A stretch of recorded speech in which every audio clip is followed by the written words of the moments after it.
Assalamualaikum warahmatullahi wabarakatuh. Apa kabar anak-anak? Semoga dalam keadaan sehat walafiat ya.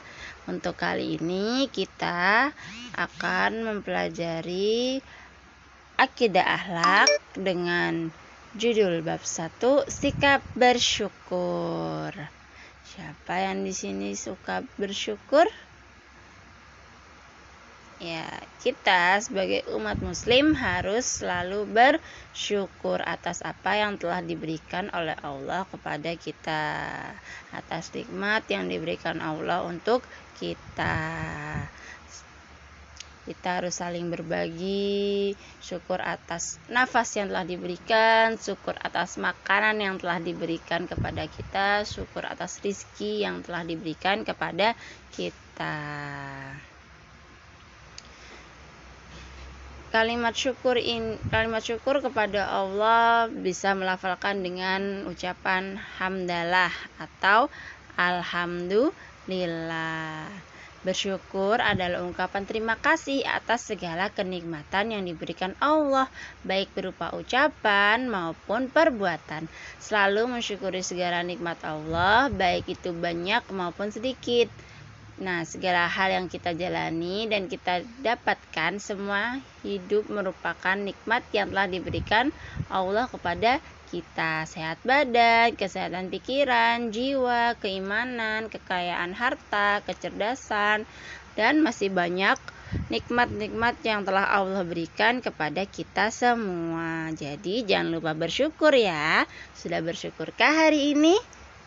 Allah juga telah menjanjikan kepada hambanya yang selalu bersyukur atas nikmat yang diberikannya, meskipun itu hanya sedikit. Maka Allah akan menambahkan nikmat yang berlimpah kepada hambanya tersebut. Lawan dari rasa syukur yaitu adalah kufur nikmat. Orang yang bersifat kufur nikmat adalah orang yang mengingkari nikmat dan rizki dari Allah. Nah, anak yang beriman harus mensyukuri segala nikmat Allah ya, maupun kecil maupun sedikit, apapun itu bentuknya. Jangan seperti bangsa Yahudi yang banyak mendapat nikmat Allah tetapi mereka tidak pandai bersyukur. Dalam kisahnya dengan Bani Israel, Nabi Musa alaihissalam berkali-kali mengingatkan kaumnya untuk bersyukur dan beriman kepada Allah Subhanahu wa Ta'ala yang telah menyelamatkan mereka dari kejaran dan kekejaman Raja Fir'aun. Mereka juga mendapatkan nikmat untuk tinggal di tanah yang subur, tetapi mereka mengingkarinya dan mengkufurkan nikmat Allah. Nah, orang yang kufur terhadap nikmat Allah bukan saja tidak mengakui kenikmatan yang diberikan oleh Allah, tetapi juga menutupi dan menyembunyikan nikmat yang telah diberikan oleh Allah kepadanya. Allah telah berfirman dalam surat Saba ayat 13 yang artinya, berkejalah wahai keluarga Daud untuk bersyukur pada Allah, dan sedikit sekali dari hamba-hambaku yang bersyukur. Menurut pendapat Imam Al-Ghazali, syukur mencakupi 3 perkara. Yang pertama, pengetahuan tentang nikmat, bahwa semua nikmat adalah berasal dari Allah. Yang kedua, jiwa yang selalu senang dan mencintai Allah dengan selalu melakukan perintahnya dan menjauhi larangannya. Yang ketiga, menghindari perbuatan maksiat yang dilarang Allah. Selanjutnya, keutamaan dari orang yang bersyukur. Yang pertama, menjadi lebih produktif dalam kesehariannya. Yang kedua, pandai dalam memanfaatkan peluang yang ada. Yang ketiga, selalu terlihat bahagia dan optimis. Yang keempat, mendapatkan manfaat yang kembali pada diri sendiri. Yang kelima, menghilangkan kesusahan dalam hidupnya. Yang keenam, mendatangkan banyak rezeki. Yang ketujuh, menambah nikmat yang diberikan Allah. Dan yang kedelapan, mengantar kita menuju ke surga.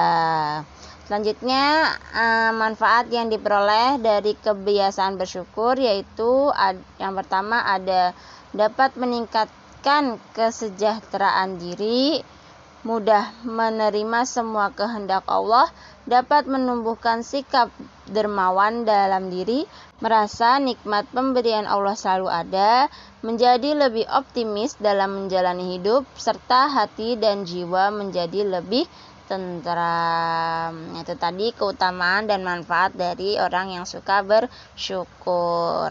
Nah, bersyukur menurut Islam itu dilakukan dengan perbuatan, lisan, ataupun hati. Ada beberapa cara yang dapat dilakukan untuk bersyukur kepada Allah. Yang pertama, syukur bil lisan. Syukur yang dilakukan dengan mengucapkan pujian atau kalimat thayyibah saat berterima kasih kepada Allah, yaitu kalimatnya alhamdulillah, yang artinya segala puji bagi Allah atau wasyukurulillah, dan segala bentuk syukur milik Allah. Yang kedua, syukur bil arkan.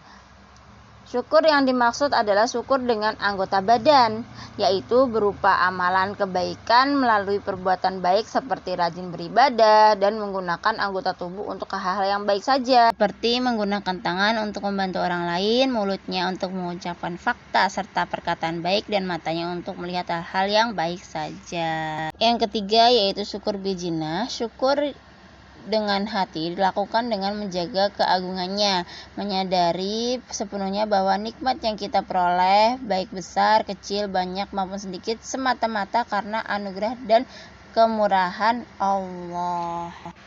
Yang keempat, menjaga nikmat dari kerusakan.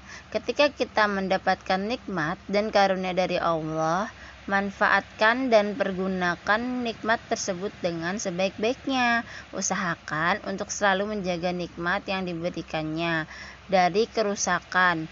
Misalnya, ketika Allah menganugerahi nikmat kesehatan, kewajiban kita adalah menjaga tubuh untuk tetap sehat dan bugar agar terhindar dari sakit. Begitu juga dengan nikmat keimanan yang diberikan oleh Allah.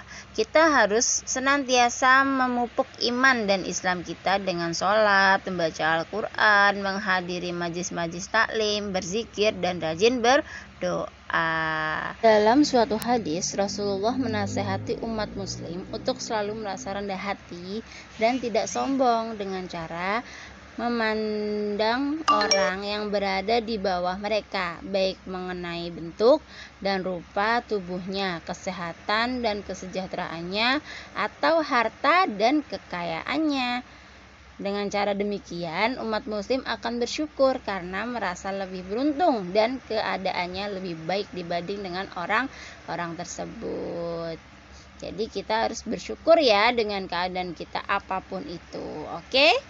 Selanjutnya yang ketiga yaitu ciri-ciri dan contoh sikap bersyukur dalam kehidupan. Bersyukur adalah bentuk pengakuan atas nikmat Allah dengan segala kerendahan hati, selalu mengagungkan Allah melalui perkataan, perbuatan, dan tak henti menyebut asmanya.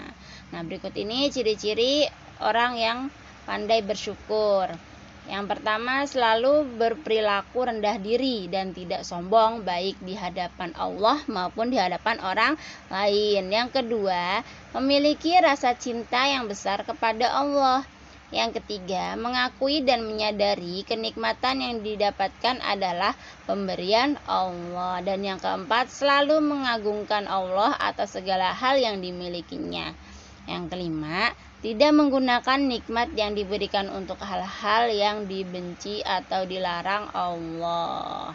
Kita sebagai umat muslim harus mengenali nikmat yang diberikan Allah, karena nikmat yang diberikan Allah itu tidak hanya berupa makanan atau minuman saja, namun segala gerak dan nafas kita adalah nikmat pemberian Allah. Nah, selanjutnya contoh bersyukur yang dapat dilakukan dalam kehidupan sehari-hari.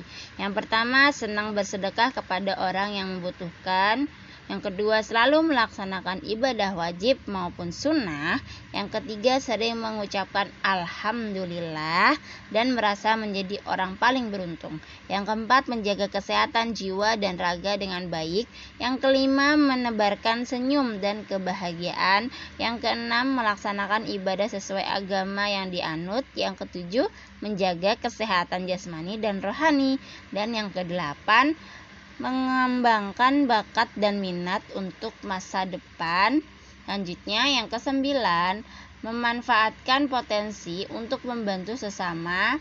Yang ke-10, tidak menyebabkan orang lain menderita. Itu tadi contoh bersyukur yang dapat kita lakukan dalam kehidupan sehari-hari. Jangan lupa dipraktekkan ya. Selanjutnya, contoh bersikap syukur kepada Allah di sekolah. Yang pertama, bersyukur karena mendapatkan ilmu yang bermanfaat dari guru. Yang kedua, bersyukur karena mendapat kesempatan untuk belajar di sekolah. Yang ketiga, membantu teman yang kesulitan dalam pelajaran. Yang keempat, tidak sombong dan pamer ketika lebih pintar dari yang lain. Yang kelima, selalu mengerjakan tugas yang diberikan guru. Nah, sekarang contoh bersyukur di rumah. Yang pertama, bersyukur karena memiliki kedua orang tua yang menyayangi dan merawat dengan baik. Yang kedua, bersyukur karena memiliki tempat tinggal yang nyaman. Yang ketiga, bersyukur karena bisa menikmati makanan dan minuman yang bergizi dan menyehatkan. Yang keempat, tidak membuang dan menyisakan makanan yang dimakan, selalu melaksanakan sholat tepat waktu. Dan yang keenam, patuh dan hormat atas perintah kedua orang tua. Dan yang ketujuh, menyayangi dan saling membantu sesama saudara, baik kakak maupun adik. Nah, itu tadi penjelasan materi untuk hari ini ya. Terima kasih bagi yang sudah menyimak. Maaf jika ada banyak kesalahan dalam penyampaian materinya ya. Semoga materinya dapat dipahami. Jangan lupa bukunya dibaca-baca.